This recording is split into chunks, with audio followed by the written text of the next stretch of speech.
Hello, boys and girls. Today I'm going to read chapter 4. A few days after Jacob had shown me the gun, he took me to a new park.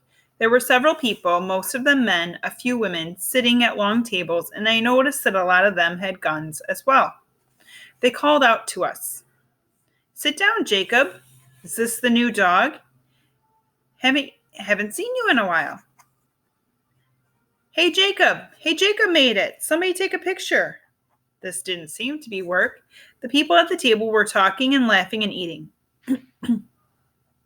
I found a potato chip on the ground, delicious, and went to lie down near Jacob, hoping for more.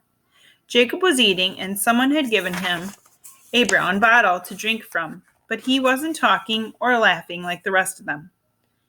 "Isn't that right, Jacob?" someone asked him. But Jacob didn't answer. I sat up and nuzzled his hand. He petted me, but I could sense he wasn't really thinking about me. I said, "Isn't that right, Jacob?" Jacob turned and looked at everyone watching him, and I sensed his embarrassment. "What? If there's ever a riot in the city, we're going to need every canine unit we can get." "Ellie's not that kind of dog," Jacob said coldly, not looking at anyone in particular. "She doesn't attack people." I straightened up at the sound of my name in case this was work after all and a command was coming next.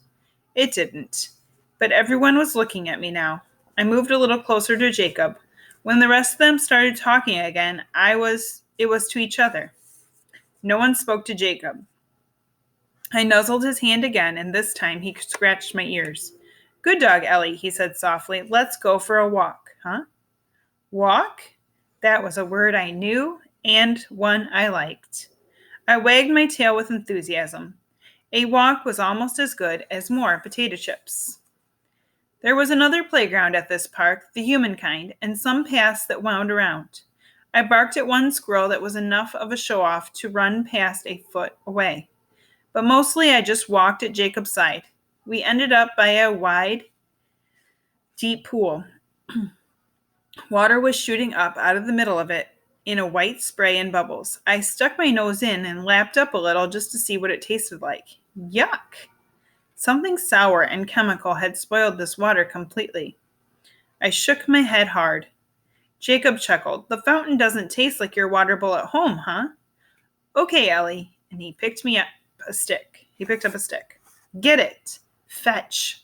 "I love fetch." Jacob held the stick over his shoulder and threw it hard. It landed right in the water. Right in the water. I bent my nose down and sniffed at the strange-smelling water. Then I dipped a paw in it. Cold. I jerked the paw back.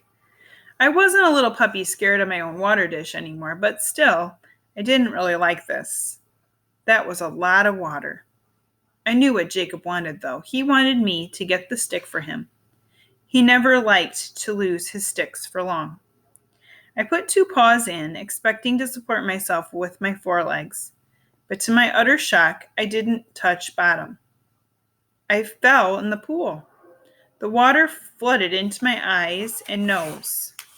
Sputtering, choking, I scrambled and clawed my way out of the pool in an utter panic, shaking myself off violently. "Fetch! Get the stick, Ellie." "Forget the stick. I wasn't going back in there, ever." Plunging under the surface of the water reminded me too much of my dream about the boy. What was his name? Ethan. In the water, sinking down and down, the fear from that dream haunted me now, strong as any real-life memory. The fountain was cold. And worse, the water was constantly moving up and down, sloshing back and forth. It was dangerous. I didn't want to do this. "The stick," Jacob insisted. "You want a stick?" I scampered across the lawn, jumping with both feet on a nice big stick. I picked it up and shook it to show Jacob just how fun it was. "Ellie, come," he commanded sternly. Uh-oh. I went to him with my tail lowered, dropping the new stick at his feet. "You don't like the water, huh?" Jacob had crouched down and was eyeing me. "That could be a problem, you know." "Come on, Ellie. Get the stick. You can do it. Go swim." "Swim?" I couldn't do it. If swim meant going in the water, Jacob picked up the new stick and threw it too in the water. Oh no! Go on, Ellie. It's not that bad. Fetch! Why didn't he just throw the stick the other way? I ran a few feet to show him where I wanted him to throw it. Come on, Jacob, this way. Throw the stick on the ground. The ground is so much nicer than the pool. But he didn't. He threw another stick into the fountain and another. I whined a little, letting him know this was not a good idea. Water was not safe. People should not go into it. Dogs should not either. Okay, said Jacob thoughtfully, staring at me. Okay. And he jumped in. 1 minute he was standing next to me, and the next he was gone.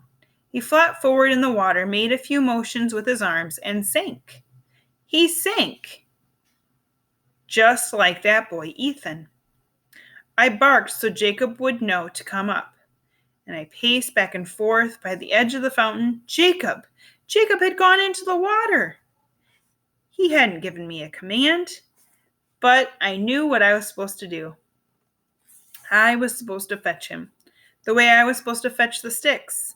I was supposed to go in the water. I didn't want to, but Jacob was down there. I had to get him back. The next thing I knew, I was in the water too. My paws seemed to know what to do. I paddled as best I could, and I was moving toward Jacob, but the water was every bit as awful as the first time. My coat got so heavy it was hard to keep moving. The strange smelling stuff splashed in my eyes and surged into my mouth and nose. It stung. I couldn't smell Jacob. I couldn't smell anything. Panic was creeping up on me. It had been so long, and Jacob hadn't come up, and I couldn't find him. Finding was my job. It was my work. It was our work. I was supposed to find Jacob. Bubbles from underneath me tickled my belly. I looked down, blinking hard. There he was, Jacob. He surged up, grabbing hold of me, and somehow he could stand, the water up to his waist. He shook the water out of his face and laughed, one of his short laughs. Good girl, Ellie, you did it. You came in after me. Good dog. He gave me a push back toward the edge of the fountain and heaved me out, following me. We sat there, dripping, and he patted me more, scratching my wet ears. Hey there. Someone ran out to us, someone in dark clothes like Jacob's. No swimming in that fountain. What are you doing, letting your dog play around like that? She's not playing, Jacob said, unhooking something shiny from the belt and holding it up for the other man to see. She's working. So Jacob showed his badge to the other man to tell him that he was working with his dog for police. And there's Ellie in the water, scared and nervous about water. So that's chapter 4.